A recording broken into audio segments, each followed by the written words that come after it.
Board exam में आने वाले महत्वपूर्ण प्रश्न की तरफ बढ़ते हैं जो हर बार बोर्ड एग्जाम में पूछे जाते हैं। आइए इनको देख लेते हैं। प्रश्न नंबर पहला है, किसी पूर्णांक यम के लिए प्रत्येक धनात्मक समपूर्णांक किस रूप का होता है।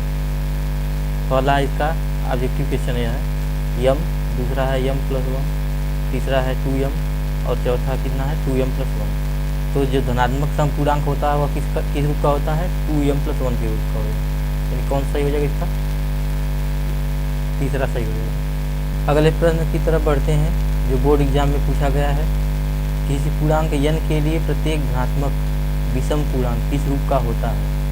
पहला इसका विकल्प है n, दूसरा है n प्लस वन, तीसरा है 2n, चौथा है 2n प्लस वन।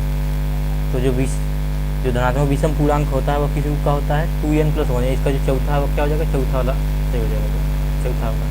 जो इसका तीसरा ऑप्शन है 2n है और चौथा कितना है 2n प्लस वन। तो जो विषम धनात्मक पूर्णांक होता है वह किस रूप का होता है 2n प्लस वन के रूप का होता है। ये क्वेश्चन जो बोर्ड एग्जाम में आएगी क्वेश्चन है, इनको सही ढंग से देख लीजिएगा। अगला प्रश्न देखते हैं, धनात्मक पूर्णांकों के लिए a, b, q तथा r में संबंध बताने वाला सूत्र लिखिए। तो जो धनात्मक पूर्णांक होते हैं उनमें a, b, q और r में संबंध बताने वाला सूत्र कौन सा होता है, वह क्या होता है यूक्लिड विभाजन क्रमिकता होती है। तो क्या होता है a = bq + r होता है, जहाँ a क्या होता है भाज्य होता है, b क्या होता है भाजक होता है, q क्या होता है भागफल होता है और r क्या होता है शेषफल होता है। यह मोस्ट इम्पॉर्टेंट फार्मूला है, इस पर आधारित जो क्वेश्चन पूछे जाते हैं। अगले प्रश्न की तरफ बढ़ते हैं जो बोर्ड एग्जाम में आया हुआ है, 15, 18 और 24 का मॉस होगा। ये बहुविकल्पीय प्रश्न होगा। 15 को हम क्या लिख सकते हैं 3 × 5 लिख सकते हैं, 3 × 5 15 होता है, इसका गुणनखंड करेंगे। 18 को क्या लिख सकते हैं 2 × 3 × 3 है, 2 3 6 3 18। इसके बाद 24 को हम क्या लिख सकते हैं 2 × 2 × 2 × 3 है, 2 × 4 × 8 3 24। तो जो मॉस होता है महत्तम समावर्तक, उसके लिए हम करते क्या है, 3 संख्या अगर दी गई हैं तीनों में हम क्या करेंगे मिलाएंगे, मैच करेंगे, जो संख्या मिलेगी वही मॉस हो जाएगा। 2 अगर दिया है 2 में मैच करेंगे, लेकिन यहाँ क्या दिया है 3 संख्याओं का जोड़ा दिया, ठीक है। तो इसमें देखेंगे पहले वाली संख्या में क्या देखिए 3 है मिल रहा है, यहाँ देखिए इसमें है क्या, दूसरे में भी 3 है, तीसरे वाले में भी 3 है। अब देखिए यहाँ पहले वाले में 5 है, इसमें दूसरे में नहीं है, तीसरे में है। तो तीनों संख्याओं में कौन सी संख्या मिली, केवल 3 मिली, इसलिए क्या हो जाएगा इसका मॉस क्या हो जाएगा 3 हो जाएगा। तो इसका ऑप्शन क्या हो जाएगा, पहला वाला ऑप्शन क्या हो जाएगा इसका सही हो जाएगा, पहला वाला। अगले प्रश्न की तरफ बढ़ते हैं, निम्नलिखित में से कौन सा एक सअभाज्य संख्याओं का युग्म है।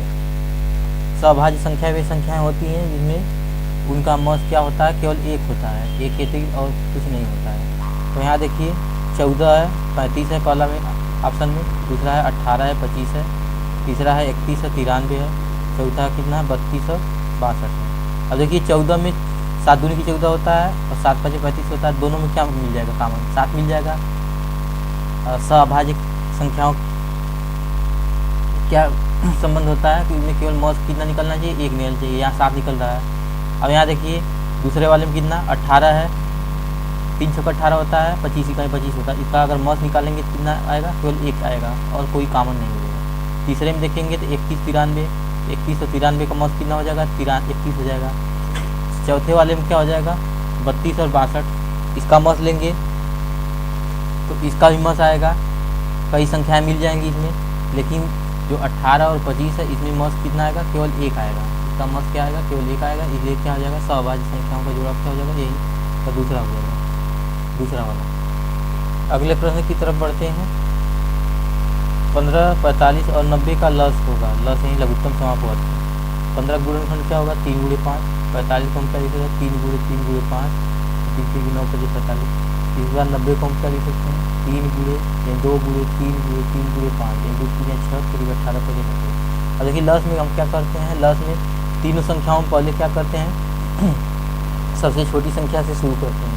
सबसे छोटी संख्या देखेंगे जिसमें अधिक रहेगा वही लिखेंगे, फिर अगली संख्या मैच करेंगे, फिर अगली संख्या ऐसे मैच करके उनका गुणा कर देते हैं। अब देखिए यहाँ 3 पहले वाले में क्या है 1 है, 3 दूसरे वाले में कितना है 2 है और तीसरे वाली संख्या में कितना है गुणनखंड 3 यही 3 2 है।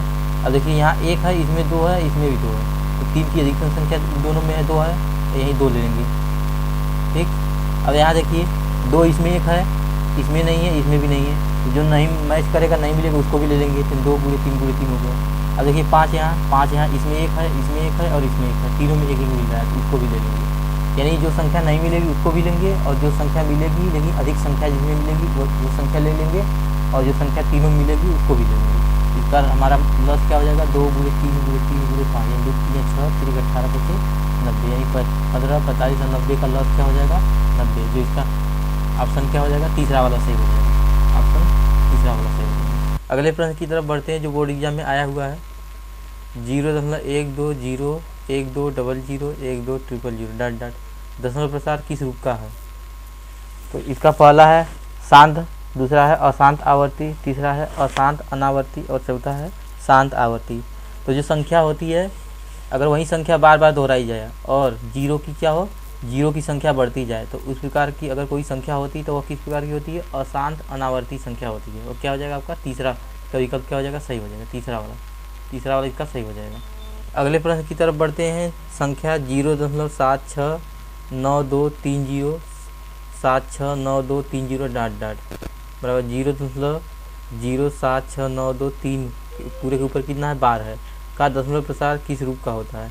यदि कोई संख्या वही संख्या बार बार उसकी पुनरावृत्ति हो और या उस पर बार लगा गया हो तो वह किस प्रकार की होती है संख्या आपकी। इसमें देखिए ऑप्शन में दिया है, 4 ऑप्शन दिया है। पहला है शांत आवर्ती, दूसरा है अशांत आवर्ती, तीसरा है शांत और चौथा क्या है, अशांत अनावर्ती। तो इसका क्या हो जाएगा, दूसरा वाला सही हो जाएगा, अशांत आवर्ती। ये कोई संख्या बार बार दोहराई जाती है और या उस पर बार लगा तो उस प्रकार की संख्या क्या होती है, अशांत आवर्ती संख्याएँ होती हैं। ये बोर्ड एग्जाम में आए हुए क्वेश्चन है, इनको सही ढंग से देख लीजिएगा।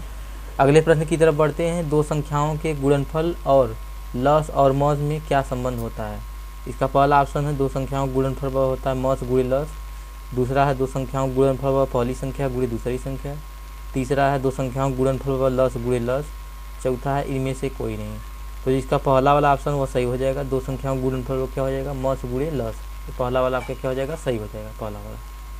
तो ये क्वेश्चन जो है बोर्ड एग्जाम में आए हुए हैं, इनको सही ढंग से देख लीजिएगा, ये बोर्ड एग्जाम में आ सकते हैं।